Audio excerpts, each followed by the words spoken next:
Hey guys, what is up? It is Astrolia KD9LFZ back at it again, and today I'm going to be talking about how to do a POTA, or a Parks on the Air activation, and how I do POTAs. So stick around, it's going to be fun.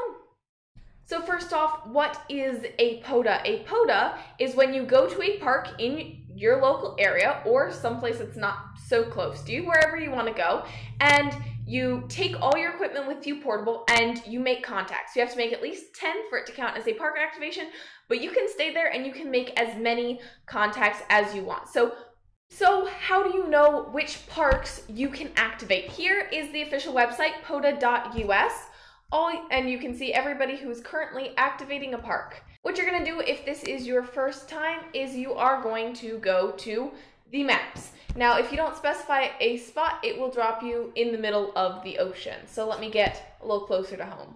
So you're going to go to around where you live, and the map will load in and it will show you all the different parks that are available to be activated in your area. So in my case, you can see here, Balsam Branch State Wildlife Area. That is the park that we are trying to get our Kilo Award for. That's actually the park that we tried to activate today, and I will insert a picture of what ended up happening. Don't worry, everything is great. My car, not so much. But, you know, starter cars, right? The problem will be fixed eventually. So here is the park that I normally activate. You can see Balsam Branch State Wildlife Area. It says K4270. Now that is something that is going to be very important for you to remember. I like to write it down at the top of my logs because you kind of need to have it. So once you have the park that you are going to go to, next what you need is an equipment list, or you just need to get together all the equipment that you have. Now, activating a park is very similar to working or making a contact at your house. You need three main things. You need a power source, a transceiver, and an antenna.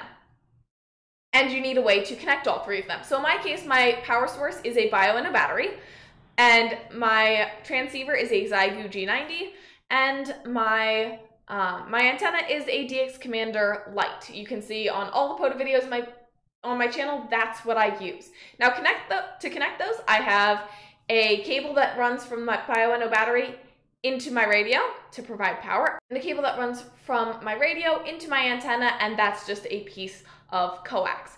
In addition, you are going to need basically everything to make those things work. So for my battery, I have on my checklist that it needs to be charged. The night before, I need to make sure that my battery has charge, and otherwise it's not going to work. For my radio, I need to make sure that I have my microphone and everything set up so that that microphone is going to work. For my antenna, that means checking to make sure that I have all of the elements, all of the stakes, everything that I'm going to need, all the different plates, and make sure I have the pole. That's the one thing that I forget a lot, is to make sure that I have the pole. Other important things to think about outside of just your general equipment is going to be how you're going to get to the park. So that's going to be, in my case, a car. That car is going to need gas. You're going to need to have some form of paying for gas or making sure that everything's all right. And it's probably best if you're legally allowed to drive. So in my case, I use my car for transportation. If it's the summer, probably going to want some bug spray. If it's winter, make sure you pack plenty and plenty of extra coats and basically everything to keep you warm, because yeah, it gets cold really quickly. You would be surprised. And then also snacks and logging. Logging is something you can sort of choose to do a variety of different ways. You can use a paper log. You can use a logging software. It's really up to you. When I started doing POTAs, I just used a paper log. You just write everything down and there you go. Easy as that. So my recommendation is to, before your first POTA, write down a list of everything you're going to need. And if you've never done portable operations, it's probably best to just test run everything, especially if your park is pretty far away from your house. This park is about 30 minutes away from my house, so it's not too bad, but if you forget things multiple times, it becomes quite a trip, and that is no fun to just be driving around all morning when you want to be sitting there and making contacts. So make an equipment list. If you need to dry run it, do it. Just set up everything up at your house, and when you know that you have everything, put it in your car, you're ready to go. What do you do when you actually get to the park? Every park's gonna look a little bit different. So there's, can I click it? Straight Lake State Park, K1477 is the other one that we usually activate. That one has a parking lot, and it has a little pavilion, and it has some picnic benches, and it's got like a little dock. It's pretty nice. Balsam Branch State Wildlife Area, if I can find it. Well, Balsam Branch State Wildlife Area is literally a little trail off a cul-de-sac of a residential area that just has a little, just wide open area. There's no place to sit. There's no place to set up your equipment. That's all stuff that you're going to need to know before you go. Do a scouting trip if you have to. If it's a park that you activate all the time, it's not a big deal if you already know what you're getting into. But if you're not prepared, then things become wonky, and that's no fun. So, how do you actually activate the park? Well, you'd be surprised at how easy it is. You can go with your little handheld, whatever they're called. I can't seem to remember at this point in time. You can go with your little handheld radio and you can activate a park. You need to make 10 contacts, and it's just like the contacts you make on the regular radio. You need to exchange call signs. So KD9 LFC, KD9 POK, awesome, we got call signs. You need to exchange signal reports, 5959, whatever it happens to be. And in this case, you need to exchange the park identifier, K4270. So what I usually say when I am talking, making a contact, is KD9 LFC from Park K1477, that's the wrong park, from Park K4270, Balsam Branch State Wildlife Area in Wisconsin. I have you a 59 QSL. It's that simple. And usually you say their call sign. KD9 POK, I have you a 59 into K4270. Kilo 3 Echo Foxtrot Sugar. Kilo 3 Echo Foxtrot Sugar. QSL, you're 59 Pennsylvania. Awesome, you are 59 into K4270. K4270, this is Kilo Delta 9 Lima Foxtrot Zulu. QSL? QSL, thanks for the park, 73. Thanks for the contact, 73. When you're calling CQ, go ahead, throw in that you're doing a POTA. People like working POTAs. So you're going to go CQ POTA, CQ POTA, CQ POTA. This is Kilo Delta 9 Lima Foxtrot Zulu. One thing that will make your park activating experience a lot easier is if you spot yourself. All you have to do is go to POTA.us. Hopefully you get a little bit of cell service.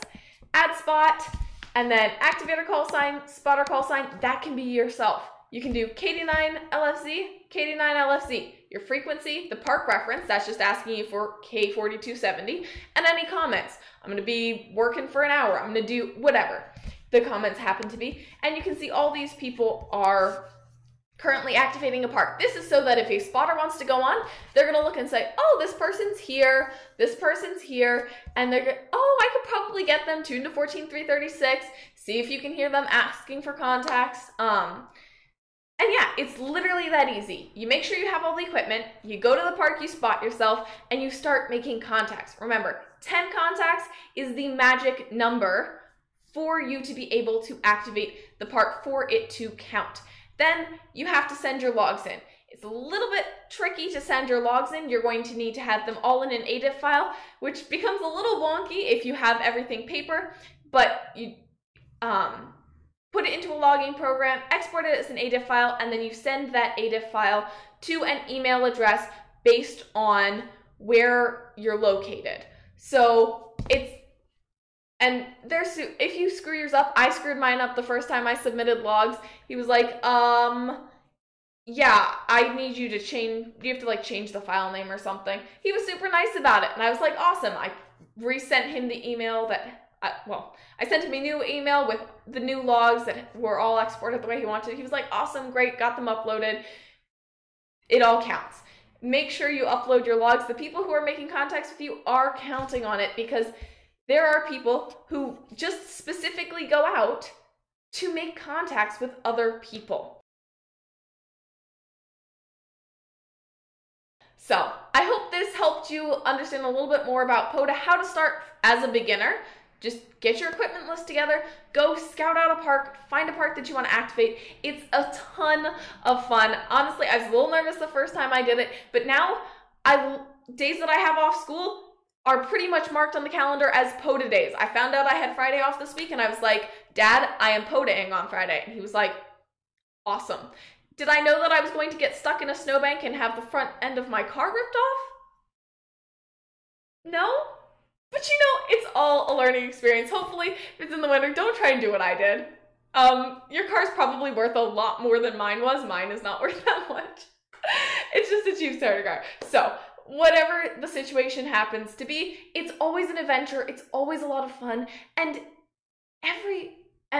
everybody on the radio is usually really nice about it, especially if you say, this is my first time activating a park. You could even get a pileup and just get your first time contacts within seconds. It's super fun. It's really easy once you get that equipment list ready to not forget anything, and it's really an experience you will never forget. So thank you everybody so much for watching, and I hope you all go out and, if you haven't already, try doing a POTA. You have literally nothing to lose. So thank you all for watching. Make sure to like, comment, and subscribe. I just hit 1,000 subscribers, which is absolutely mind-blowing to me. I cannot believe it. Thank you all so much for all the support, all the likes, all the comments, everybody who's really helped me feel like a part of the ham radio community here on YouTube. I hope this video was helpful to you, and yeah, have a great day. 73.